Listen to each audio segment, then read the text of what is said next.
lot of people thought and wonder what art has to do with college and work. A lot would think that it is an addendum. Is it a useful addendum, or is it disposable? Or is it okay to want to dispose art program to deload our courses and the many concerns that we have on our plate? Our response as teachers concerning this is simply to create a new program in art that bridges over to an answer that will hopefully begin to satisfy our students. We have to narrow down to academics goal. The set of skills you learn in college continue to gain through the necessary redundancy and repetition method. If you notice topics recur in any courses, quizzes are still up to evaluate how we are with analysis, synthesis, and creativity.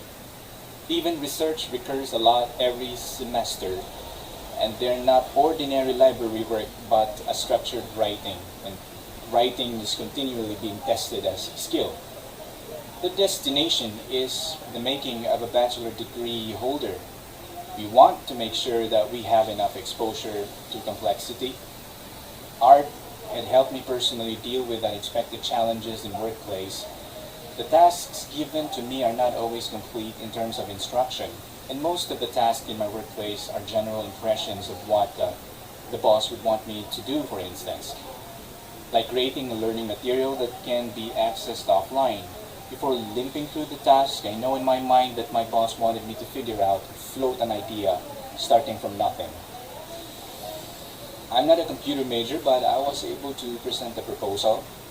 What happened there in the drawing board, so to speak, was I tapped the creative side of me and presented not just learning material, but I addressed including the issue on offline access by correcting or explaining to my colleagues the one-time download system.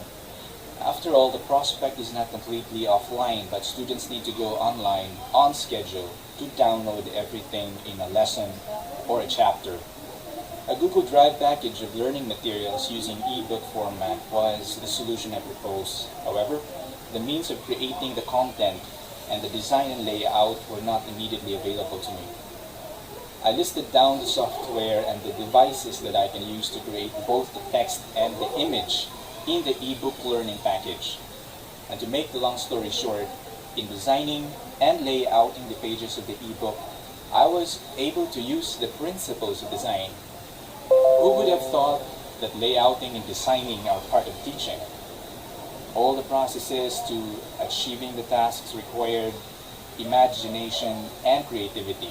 If I was not imaginative and creative, I would have hired somebody to do my work for me and would never have ever felt satisfaction and fulfillment in my job. The world works through systems like political systems, social, health, security, and so on. But it also works creatively, and because it works creatively, we tend to have a colorful culture, distinct, deep, and full of mystery. That colorful culture would not be possible without the element of appreciation. My being a part of culture allows me to understand and appreciate what my people put up during holidays, and allows me to understand what and why my people prefer a certain order or visual pattern.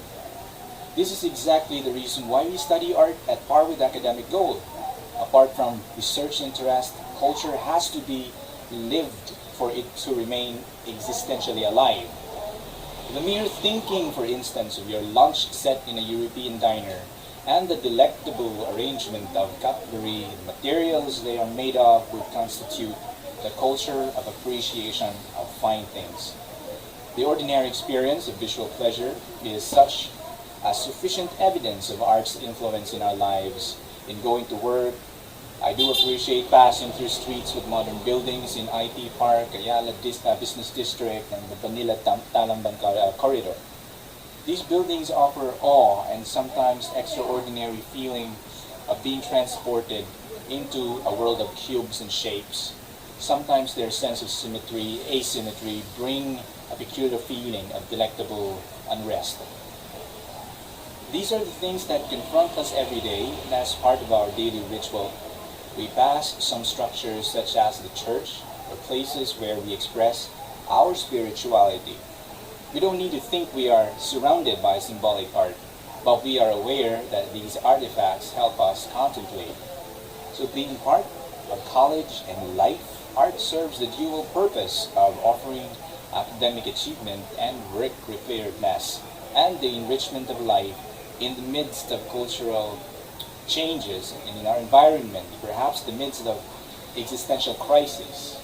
We look up to art for both intangible and tangible meaning.